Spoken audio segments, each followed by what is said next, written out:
आमतौर पर यह माना जाता है कि जॉय मुखर्जी की पहली फिल्म लव इन शिमला, लेकिन रियलिटी यह है कि Joy Mukherjee love in Shimla से पहले एक फिल्म साइड हीरो के तौर पर साइन कर चुके थे।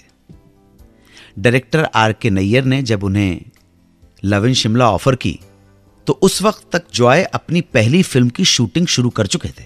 यह अलग बात है कि उस फिल्म में कोई भी अभिनेत्री हीरोइन जॉय मुखर्जी के साथ काम करने को तैयार नहीं थी।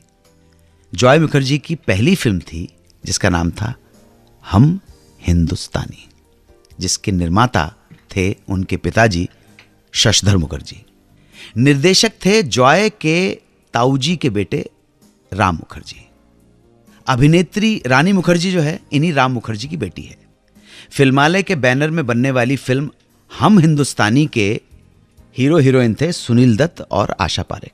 सुनील दत्त के छोटे भाई की भूमिका में निर्देशक राम मुखर्जी को एक नए चेहरे की तलाश थी। वो चेहरा, वो फेस घर में ही मिल गया जॉय मुखर्जी के रूप में। उन्होंने उस भूमिका में जॉय को लेने का फैसला कर डाला। जॉय मुखर्जी उन दिनों पढ़ रहे थे कॉलेज में, फिल्मों में इंटरेस्ट नहीं था, इसलिए इनकार कर दिया। राम मुखर्जी ने बहुत मनाया, तब कहीं जाकर इंसिस्ट करने पर वो तैयार हो गए। लेकिन अब एक नई प्रॉब्लम सामने आकर खड़ी हो गई। उस जमाने की कोई भी एस्टैब्लिश हीरोइन जॉय मुखर्जी के साथ काम करने को तैयार नहीं थी। राम मुखर्जी और शशधर मुखर्जी ने, जो बड़े बड़े नाम थे, बहुत सारी हीरोइन से बात की, लेकिन नए एक्टर जॉय का नाम सुनते ही सब बिदक जाती थी। आखिर में हीरोइन के रोल के लिए हेलन को लेना पड़ा, जो डांसर के रूप में एस्टैब्लिश तो थी, लेकिन हीरोइन के लिए भी कोशिश कर रही थी। फिल्म की शूटिंग शुरू हो चुकी थी। उसके कुछ समय बाद जॉय को यह फिल्म मिली love in Shimla.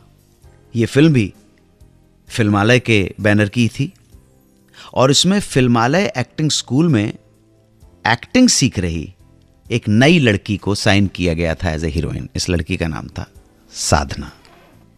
Joy Mukherjee की दोनों ही फिल्में हम हिंदुस्तानी और लव इन शिमला 1960 में ही रिलीज हुई और गुड लक देखिए कि दोनों फिल्में कामयाब और हिट रही। जनाब वापस आके फोन लगाएंगे स्टूडियो से गुवाहाटी के जयंत चौधरी गुवाहाटी के, उनसे बात करेंगे। SMS भेजा था, वो एक बार फिर अपना सवाल पूछेंगे। शॉर्ट लिस्ट हुआ है उनका SMS।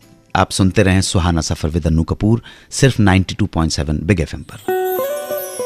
सुनते रहिए रेडियो का number 1 show Suhana suffer with Annu Kapoor, सिर्फ 92.7 बिग FM पर।